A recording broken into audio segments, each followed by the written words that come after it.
leadership menstruel et carrière au féminin.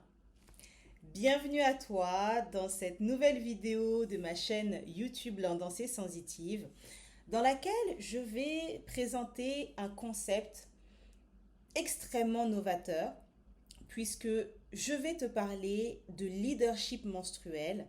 C'est une fulgurance que j'ai eue la semaine dernière.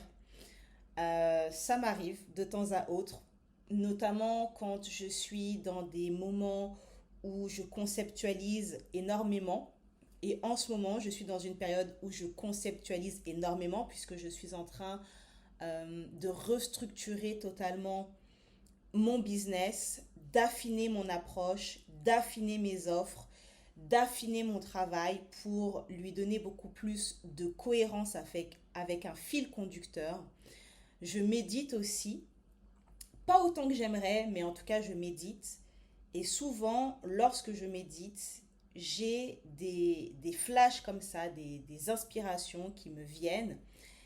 Et l'inspiration qui m'est venue la semaine dernière, c'est vraiment celle du leadership menstruel. Mais avant que je me lance dans la thématique de la vidéo du jour, je prends le temps de me présenter. Je suis Aude Mbongi, auteure, art thérapeute, coach et mentor self-love. Et ma mission, c'est d'accompagner les femmes qui sont prêtes à cheminer pour les aider à se réconcilier à leur corps et à leur cycle menstruel grâce à l'art thérapie et au coaching. Le fait d'aider les femmes à se réconcilier à leur cycle menstruel est venu dans un second temps dans le cadre de mon activité, puisqu'au départ, mon focus, c'était vraiment l'empuissancement, l'amour de soi, l'amour de son corps, se réconcilier avec son corps, travailler sur son schéma corporel, comprendre d'où viennent nos complexes pour venir apaiser la relation que l'on entretient à son corps. Et puis, la vie étant ce qu'elle est, il s'est avéré que une expérience de la maladie, donc de l'endométriose, m'a amené à reconsidérer à la fois la relation que j'entretiens à mon corps, mais aussi à reconsidérer comment en tant que femme je me positionne dans ce monde, comment en tant que femme je connecte à ma propre puissance. Et l'expérience que j'ai eue de l'endométriose et que j'en ai encore et que j'ai encore aujourd'hui, c'est que le fait de vivre avec une pathologie qui a littéralement transformé mon corps, avec les traitements, avec une prise de poids de plus de 16 kilos en moins d'un an, avec l'expérience des douleurs chroniques pendant un peu plus de 2 ans. Quand je parle de douleurs chroniques, je parle du fait de vivre, j'ai vécu avec des douleurs tous les jours, 7 jours sur 7, 24 heures sur 24, pendant 2 ans. Et même si cette expérience a été extrêmement compliquée, parce que ça a impacté lourdement ma vie personnelle, ma vie sociale, ma vie professionnelle, il a même fallu que je fasse une pause en fait à un moment donné au niveau de mon travail, eh bien, ça m'a permis de vivre ce que j'appelle une initiation foufounastique.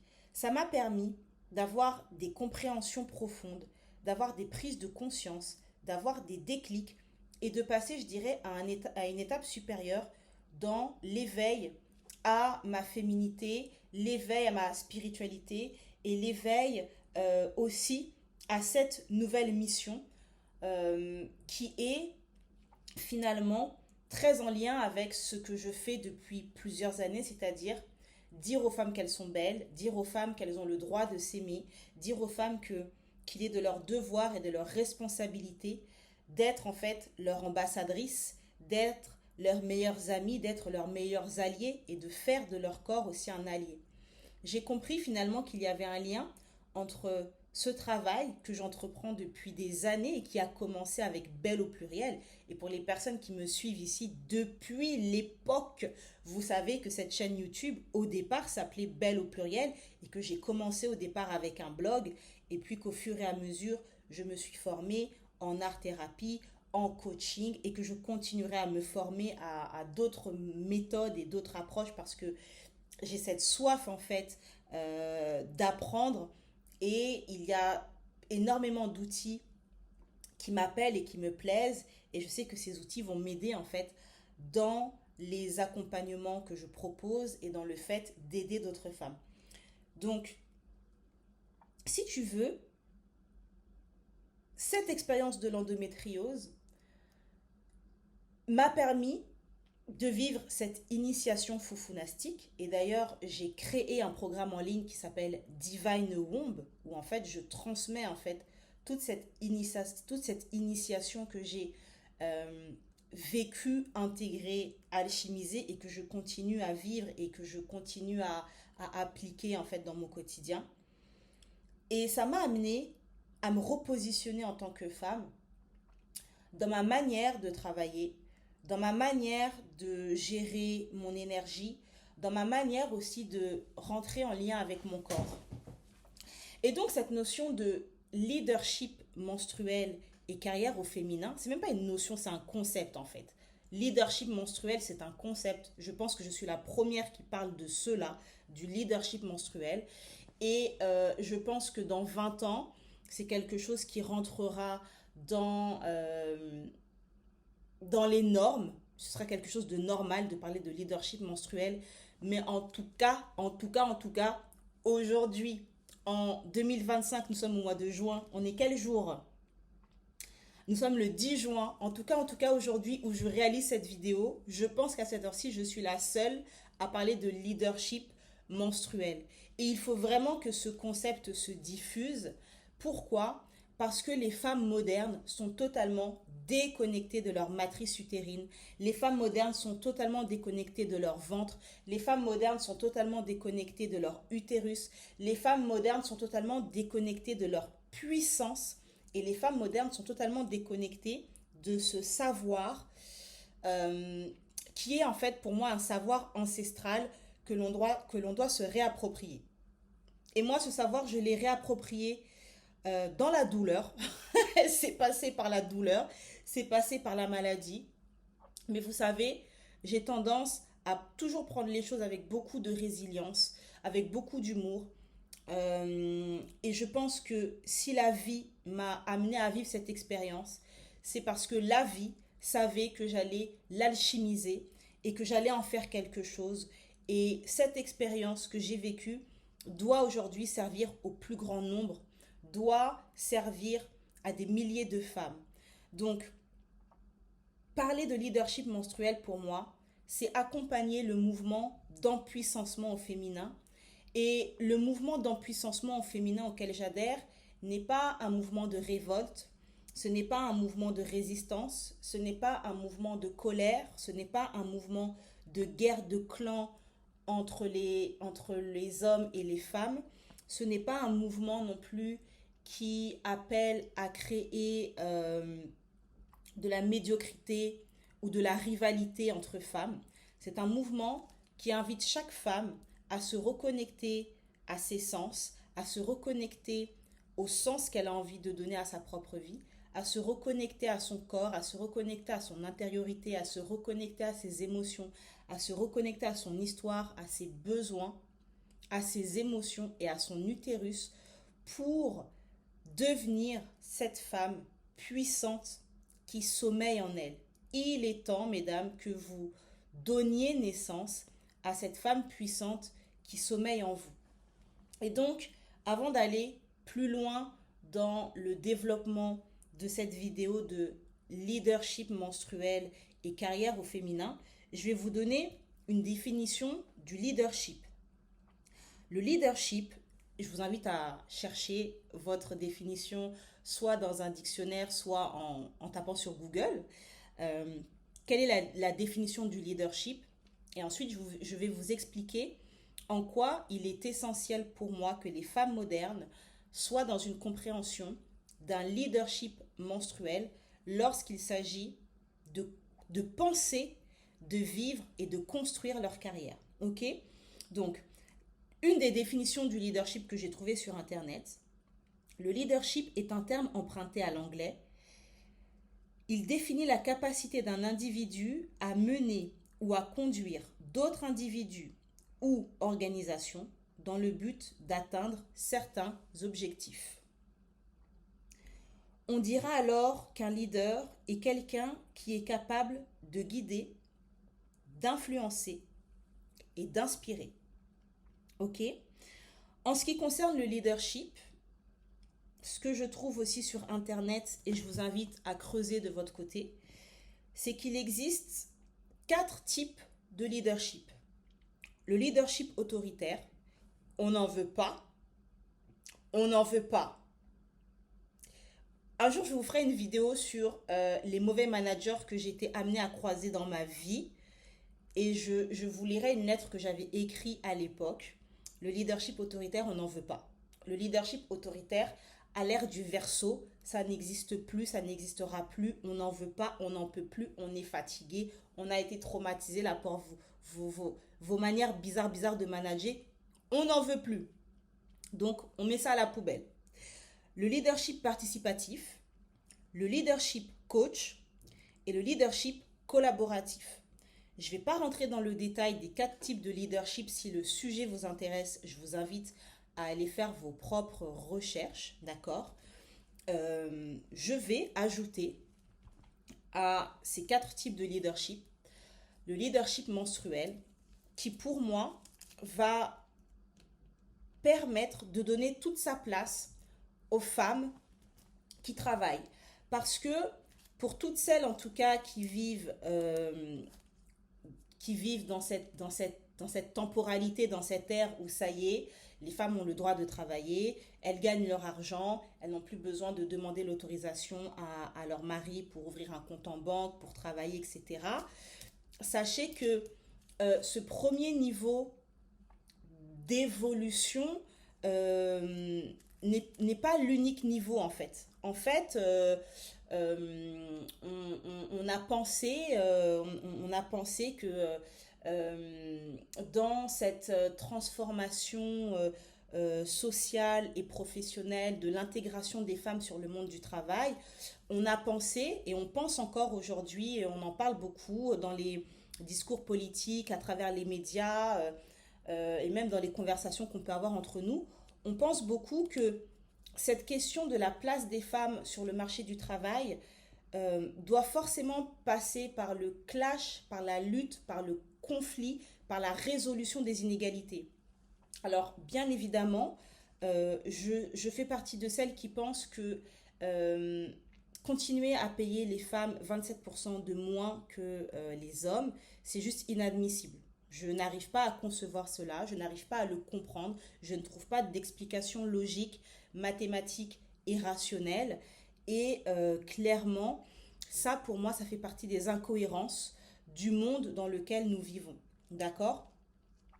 Mais quand je mets ça de côté, je pense que la véritable révolution, elle va bien au-delà du conflit social, du conflit politique, de la révolte et de la colère. Je pense que la nouvelle révolution, elle va aussi passer par des prises de conscience individuelles, personnelles, profondes.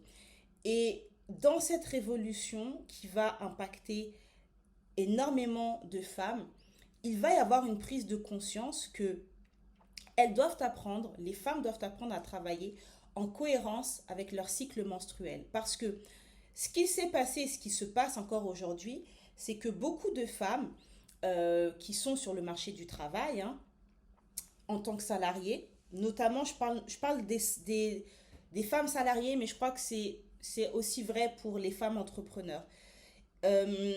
Nous avons eu tendance en fait à nous calquer sur le système.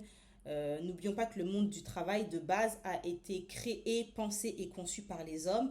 Et donc les femmes se sont calquées à ça. Les femmes se sont calquées à ça. Et à la finalité, on se rend compte aujourd'hui avec du recul que les femmes sont beaucoup plus sujettes que les hommes à faire des burn-out professionnels.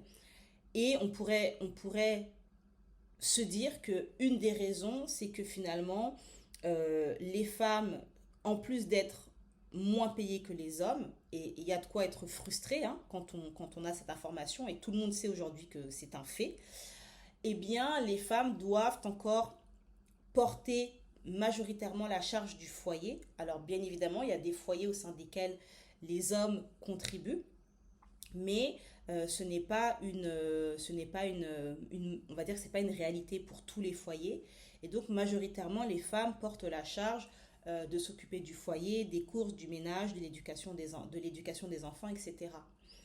Et il y a aussi, je pense, cette volonté des femmes qui est, je pense, perpétuée hein, de manière presque inconsciente de génération en génération, cette volonté des femmes de prouver qu'elles sont capables, de prouver qu'elles peuvent faire aussi bien et mieux que les hommes, et donc de vouloir fonctionner en fait comme si elles avaient une biologie masculine.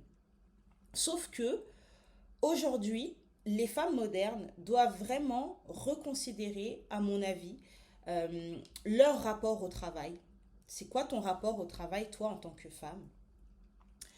Et je pense aussi que les femmes modernes doivent bien comprendre que, étant donné qu'elles vivent dans un corps qui est ponctué par des cycles menstruels, eh bien ça vient impacter en fait tout leur quotidien et toute leur vie. D'accord? Et donc, quand tu sais que tu es un être cyclique, eh bien, tu dois être en capacité de comprendre que ton énergie va fluctuer, que ta capacité de motivation va fluctuer, que ta motivation, ton entrain et ton enthousiasme va fluctuer. Et si, comme moi, tu as des problématiques de santé qui impactent la manière dont tu vas vivre tes règles, si tu fais partie de ces femmes qui ont des règles douloureuses, si tu fais partie de ces femmes qui sont épuisées, qui s'évanouissent, qui ont des malaises, qui ont des sueurs froides, qui ne peuvent pas travailler correctement lorsqu'elles ont leurs règles, eh bien tu es d'autant plus concerné par ce que je suis en train de dire. Tu dois reconsidérer ta manière de travailler et tu dois prendre en compte le fait que, en tant que femme qui a des règles, en tant que femme qui vit avec des cycles, eh bien, tu dois adapter ta carrière à cette réalité biologique. Et moi, je suis très surprise de voir à quel point, en tant que femme moderne, on est déconnecté de cette réalité. Et on fonce dans le tas comme des bourrins, sans se poser de questions, sans réfléchir, et on se surcharge de travail, et on se met des blindes de rendez-vous, alors que ça, c'est contre-intuitif. C'est absolument contre-intuitif de fonctionner comme ça. Tu dois apprendre à être à l'écoute de tes cycles. Tu dois apprendre à comprendre comment fonctionnent les cycles du féminin pour commencer à construire une carrière qui est alignée à cette réalité.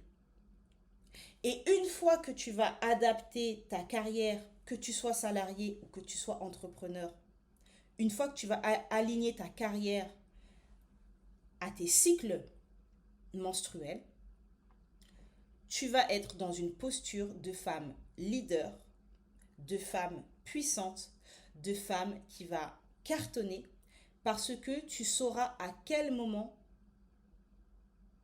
mettre les rendez-vous importants, à quel moment mettre les rendez-vous où tu dois faire de la prospection, où tu dois relancer, où tu dois mettre une certaine énergie, et à quel moment être dans des phases où tu dois plutôt travailler sur du concept, sur de la prise de recul, de l'analyse, de la création. C'est hyper important. Pour ma part, j'ai fait partie de ces femmes qui allaient travailler alors qu'elles avaient le ventre en vrac, qu'elles tenaient à peine sur leurs jambes, qu'elles étaient dans le mal. Je me goinfrais d'antidouleurs et je me disais non, je ne peux pas ne pas aller au travail même si je suis au bout de ma vie parce que c'est le travail. parce que j'ai eu cette éducation aussi où le travail a une forte valeur. Et même si tu dois aller au travail en rampant, tu vas au travail. Ça, c'est mon éducation. Et je dirais même, c'est mon héritage. C'est mon héritage. Je suis originaire du Congo et de la Guadeloupe. C'est ma mère qui m'a éduquée. C'est ma mère qui est guadeloupéenne. Et l'héritage aux Antilles du travail, c'est un héritage issu des esclaves. J'ai une partie de mes ancêtres qui a été esclave. Ça veut dire que dans mon ADN, dans ma mémoire corporelle, dans mon subconscient, dans mon inconscient familial, il y a cette notion de travail souffrant, de travail dur labeur, de travail forcené, de travail est égal à souffrir. Il faut que ce soit dur, il faut que ce soit... Tu vois ce que je veux te dire? Et tu dois comprendre que ton héritage familial raconte aussi un rapport au travail. Et ton rôle aujourd'hui et ta responsabilité en tant que femme, c'est de prendre conscience de cette histoire personnelle et familiale et de décider en conscience de reprogrammer ton cerveau, de reprogrammer ton esprit à comment toi, tu as envie d'envisager le travail. Est-ce que tu as envie de perpétuer cette loyauté familiale qui te dit que tu dois travailler dur, souffrir et gagner peu d'argent? Ou est-ce que tu veux reprogrammer ton cerveau pour décider de créer ta propre vision du travail, pour décider de créer ton propre mindset? Et c'est ça qui fait la différence entre quelqu'un qui continue à tourner dans la roue comme le hamster et quelqu'un qui prend du recul, qui se pose et qui décide de déconstruire ce qui ne lui convient plus pour fonder les nouvelles bases de sa réalité. Et ça, c'est de notre responsabilité de construire notre propre réalité. Et ta propre réalité, elle ne se construit pas d'abord dans la matière. Elle se construit d'abord dans ton esprit, dans comment tu visualises la manière dont tu as envie de vivre ta carrière. Et vous savez, jusqu'à 2023, j'ai forcé sur mon corps. J'étais entrepreneur et salarié. J'étais pliée en 15. J'allais au travail. J'étais voûtée. Clairement, j'étais voûtée. J'allais au travail. Et j'ai fonctionné comme ça jusqu'à septembre 2023. Et ensuite, je me suis dit, je ne peux pas continuer comme ça. Et c'est là que j'ai fait une pause au niveau du salariat et où je me suis dit, non, là, je vais vraiment prendre soin de ma santé. Je vais arrêter de forcer sur mon corps. C'est plus possible. Et pourtant, j'avais déjà eu des déclics, des prises de conscience, etc. Mais mon formatage, l'engagement et le sérieux aussi que je mettais dans mon travail fait que je privilégiais le travail au détriment de ma santé. Sauf que quand tu as des problématiques de santé, ça ne fait pas de toi quelqu'un d'irrespectueux ou quelqu'un qui n'est pas sérieux quand tu ne viens pas pour des raisons médicales. Si tu ne peux pas, tu ne peux pas. Et c'est pas en forçant sur ton corps que tu vas aller mieux en fait. Donc, quand je parle de leadership menstruel, je veux inviter toutes les femmes modernes à reconsidérer la manière dont elles travaillent. Je veux inviter les femmes modernes à prendre conscience du fait que, en fonction de là où elles se situent dans leur cycle, elles ne vont pas avoir la même énergie. Dites-moi en commentaire comment ça se passe pour vous. Mais pour ma part, 3-4 jours avant d'avoir mes règles, je commence à sentir mon énergie descendre. Je commence à sentir que j'ai moins d'énergie. Je commence à sentir que j'ai moins d'entrain. Je commence à sentir que je suis beaucoup plus sensible, à fleur de peau, parfois même électrique. Je commence à sentir que j'ai besoin d'être plus au calme, que j'ai besoin de plus me reposer. Les 2 premiers jours de mes règles, même si j'ai énormément cheminé sur mes douleurs menstruelles, les 2 premiers jours de mes règles, il peut encore m'arriver d'avoir un peu de douleur. Et quand je n'ai pas de douleur, je sens que je suis dans un état de fatigue. Je sens que émotionnellement, je suis à fleur de peau. Je sens que j'ai pas cet élan d'aller faire de la prospection, par exemple, ou d'accompagner. Donc, sur toute cette période-là, par exemple, je ne prends pas de rendez-vous en individuel. Je n'accompagne pas sur cette période-là. Parce que je ne suis pas en énergie d'accompagner, de soutenir, d'entendre des problématiques. Ce n'est pas possible pour moi. Par respect pour moi, pour mon écologie personnelle et corporelle, et par respect aussi pour les femmes que j'accompagne, je ne travaille pas durant cette période. Donc dans ces moments-là, je prends soin de moi, je dors beaucoup plus, je me repose, je vais me masser, je vais me balader dans la nature quand physiquement j'ai la force de le faire. C'est aussi un moment où je vais être beaucoup plus créative. Donc c'est dans ces moments-là que je vais écrire, que je vais dessiner ou que je vais créer des concepts. Et je me suis rendu compte qu'en travaillant, en étant à l'écoute de où je me situe dans mon cycle, eh bien je deviens beaucoup plus efficace, je travaille beaucoup mieux. Et les moments où je me repose, eh bien finalement je recharge mes batteries. Donc je ne perds pas de temps.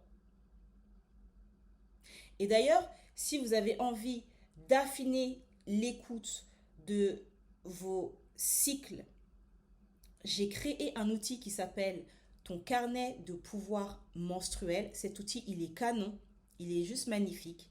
Donc je vous invite vraiment à le télécharger. Je vous mettrai en dessous de la vidéo le lien. Et cet outil-là va vraiment vous aider, vous soutenir et vous accompagner pour affiner votre écoute corporelle, pour comprendre aussi que sur un mois, vous allez traverser différentes phases de votre cycle. Vous allez aussi pouvoir faire l'expérience d'exercices d'écriture thérapeutique. Je vous ai proposé aussi des rituels doux, des affirmations positives.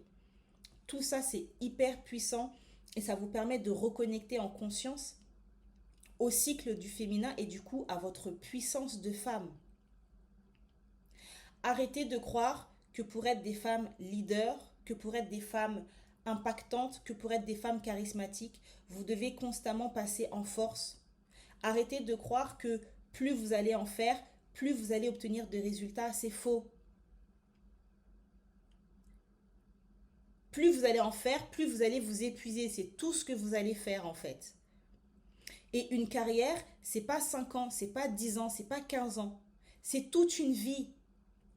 Que tu sois salarié ou entrepreneur, tu vas travailler en moyenne de tes 25 ans à tes 65 ans. Donc tu ne peux pas cramer tes batteries. Tu dois affiner ton écoute corporelle. Tu dois reconnecter à la sagesse du cycle du féminin.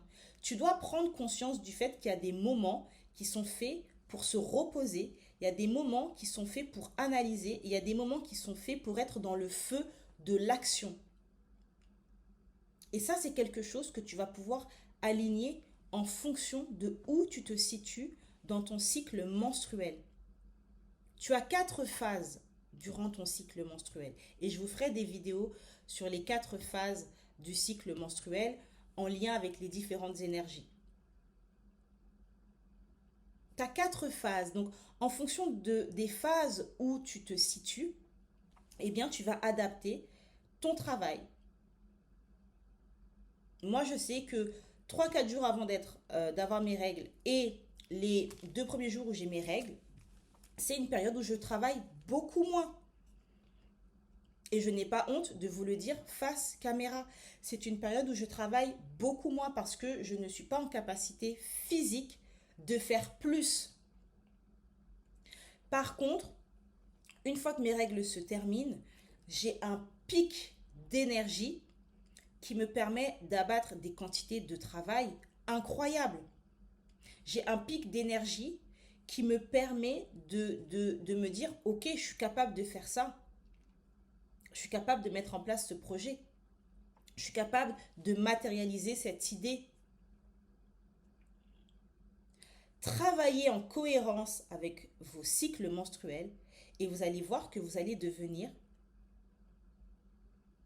des leaders impactantes, charismatiques et puissantes. Et là, tu vas me dire, oui, mais Aude, comment je fais moi, je suis salariée, je ne dépends pas de mon emploi du temps, etc., etc. Regarde ton métier et regarde comment tu peux t'organiser. Moi, jusqu'à il n'y a pas très longtemps, j'étais salariée et entrepreneur. Et en plus de ça, tu rajoutes le rôle de maman. Donc j'avais un emploi du temps hyper chargé. C'était lourd. Je l'avais choisi, mais c'était très soutenu.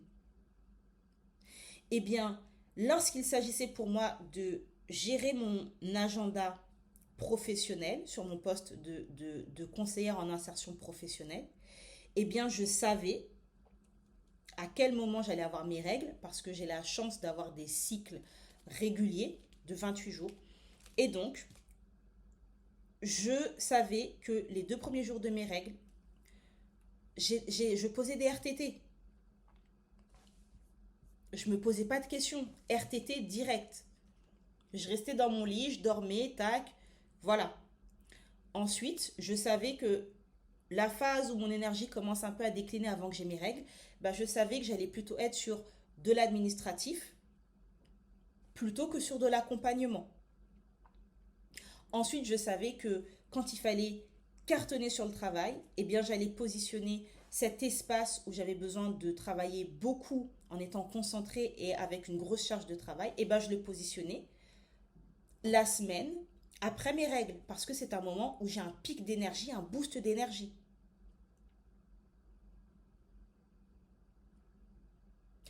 Pareil,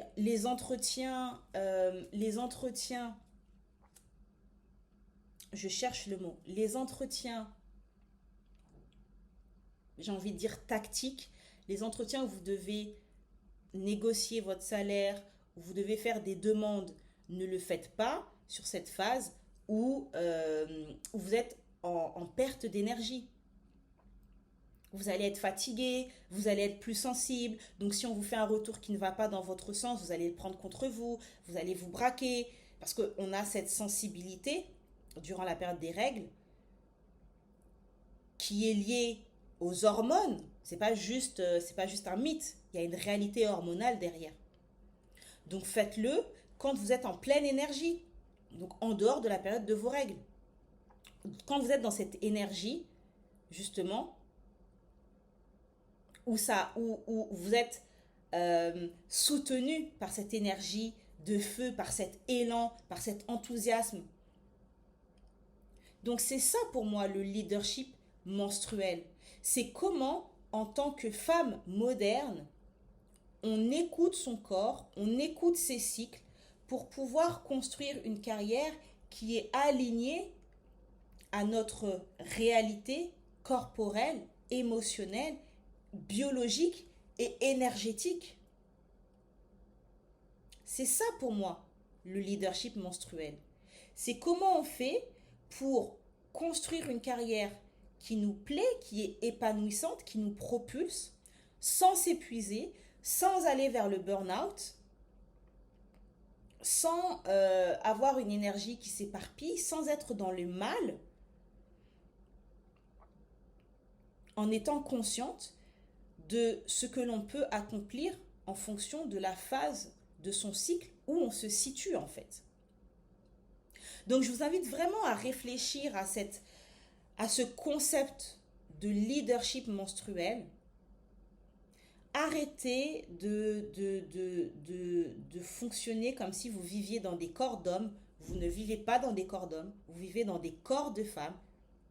D'accord? Donc c'est une autre réalité biologique et corporelle. Arrêtez de foncer dans le tas et d'en faire toujours plus et d'en faire toujours trop parce que vous êtes en train de vous épuiser. Et commencez à travailler avec une intelligence corporelle qui vous amènera beaucoup plus de puissance et beaucoup plus d'efficacité dans la construction de votre carrière. Et on peut être une entrepreneur ou une salariée puissante quand on est à l'écoute de son corps et de ses cycles menstruels. Et non, il ne s'agit pas de faire la princesse, de faire la capricieuse ou de chipoter. Il s'agit de s'écouter, de se respecter, de respecter ses besoins, de respecter son corps et de prendre soin de soi. C'est de ça en fait dont il s'agit. Donc, pour finir sur cette vidéo, leadership menstruel et carrière au féminin, je vous invite, je vous ai préparé des petits messages là.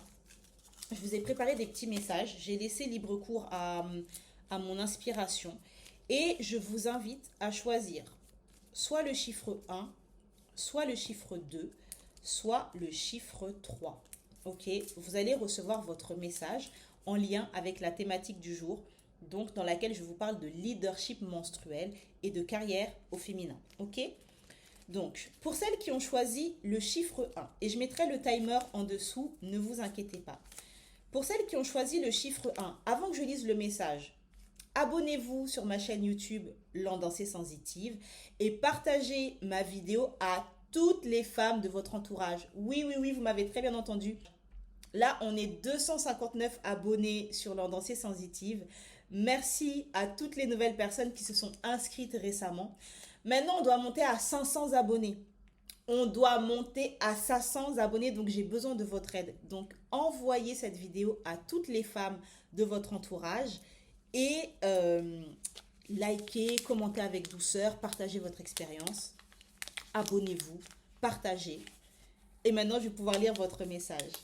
Alors, pour celles qui ont choisi le chiffre 1, voici votre message. Attendez, parce que j'ai mis des post-it. Il ne faudrait pas que ça s'abîme. Alors, le groupe 1, voici votre message. Il est temps d'écouter cette créativité enfouie et réprimée dans ta matrice utérine. Il y a Kali qui veut s'incruster dans la vidéo. Alors, je finis le message. Il est temps de donner naissance à tes projets et d'accompagner ta vision grandiose. Donc ça, c'est pour le groupe 1.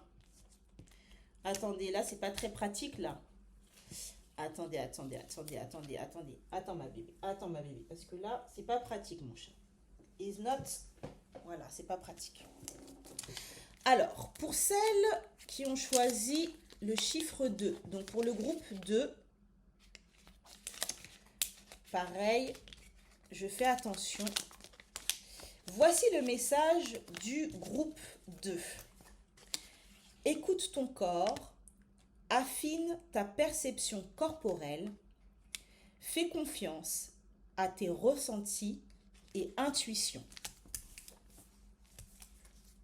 Dites-moi en commentaire si ça vous parle.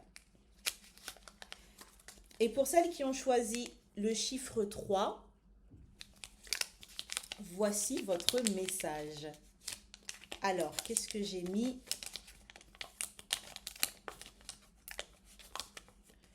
Reconnecte à ton énergie féminine.